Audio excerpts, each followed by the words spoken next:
nasasaktan ka na. Bakit hindi mo ba makitang eto lang ako? Handang gawin lahat basta ikakasaya mo. Hindi ka tulad niya, di ka mabigyan ng konting halaga. Ngunit bakit di mo pa rin magawa na iwan siya?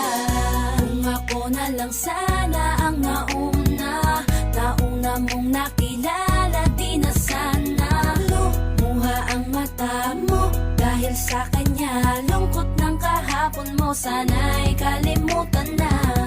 Pakinggan mo naman at pagbigyan, dahil di ko na kaya na masdan na nahihirapan ka. Nandito naman ako.